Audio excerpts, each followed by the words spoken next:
What is substance abuse, and how or why do individuals get addicted? Webster's dictionary says substance abuse is excessive use of a drug, such as alcohol, narcotics, or cocaine, or the use of a drug without medical justification. Also, Webster's dictionary defines addiction as the compulsive need for and use of a habit-forming substance, such as heroin, nicotine, or alcohol, characterized by tolerance and by well-defined psychological symptoms upon withdrawal. Homelessness, for example, is sometimes caused by drug abuse or vice versa. Harry Pedigo, executive director of St. Benedict's Homeless Shelter, explains how homelessness is sometimes caused by drug abuse. So with the homeless, a lot of these guys that are homeless struggle with different substance abuses. I mean, you gotta think they're at the bottom, or they feel they're at the bottom and there's nowhere to go, and that hurt and that feeling of whatever circumstances they may have in their life, whether it be their father left at an early age, or they were abused, or they lost their kids, or they lost their job, whatever it is, that doesn't feel good. And sometimes they pick up substances while they're homeless, or because they became homeless. Sometimes drugs have contributed to them being homeless, and they're in a process of trying to rid that and help maintain some sobriety, or string along together periods of sobriety so they can move forward and reclaim their independence. Before becoming director, Harry struggled with addiction himself. I'm a person in long-term recovery. I've been sober 6 years now from all substances, anything minor mood altering. Back when I was about 13, school influence, different things kind of drug me into the scene of drugs and alcohol. And growing up in the situation I grew up in, which was poverty and a dysfunctional home, it was real easy for me to latch on to things that basically altered the way I felt. After years of doing that and doing a whole lot of other things that I didn't want to do, because they would literally drive me to do things beyond my morals and values, I got to a breaking point. Tired of being homeless, tired of going to jail, tired of going in and out of institutions, near-death experiences, and I decided I was going to make a change. Besides homelessness, there are other factors such as mental illness that contribute to drug abuse.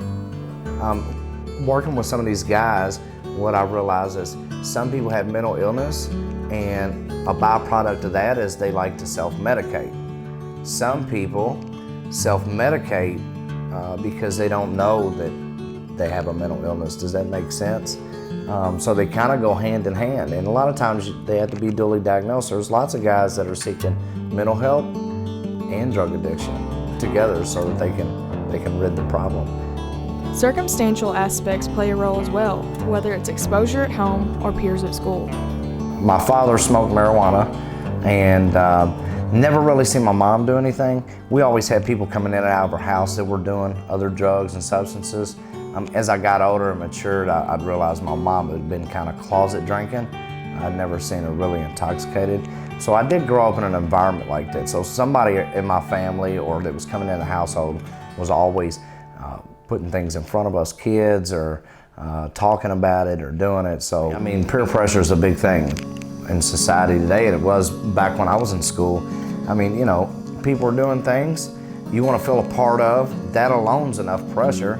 Then when you have people that are going places, I mean, if you're not doing what they're doing, you're not fitting in. If you're not fitting in, then that means you're on the outside, and if you're on the outside, then what do? You feel bad and you want to use anyway. So peer pressure is a strong, strong persuader. The life of an addict is not an easy journey. Oftentimes, they are judged before individuals get to hear their story. Drug abuse continues to become a problem not only in the United States, but around the world.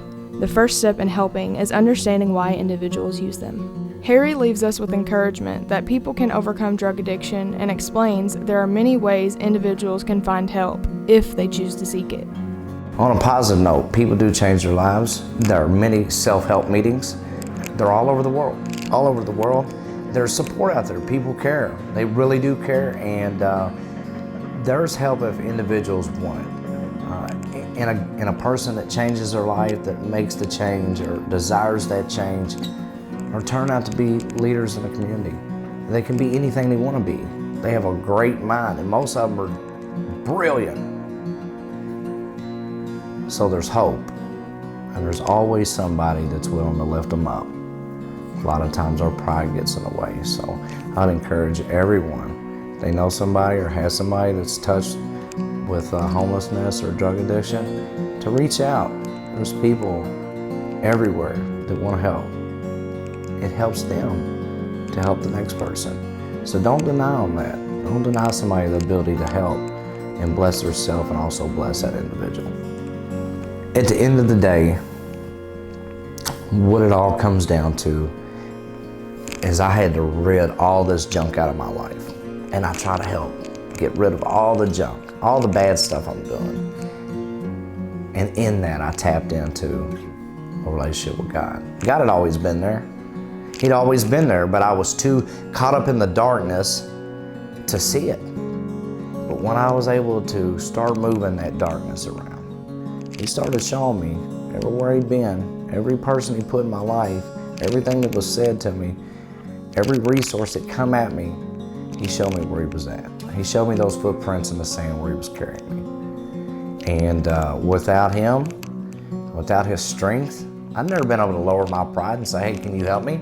Hey, I got a problem. Hey, let me talk on a video and say, hey, I run a shelter, I'm a director, but also I still suffer from substance abuse, but I'm in recovery, been sober 6 years. Nobody wants to admit that. I mean, who wants to admit that they walked in the darkness? God gives us that strength, and we share that to glorify Him and to save a life.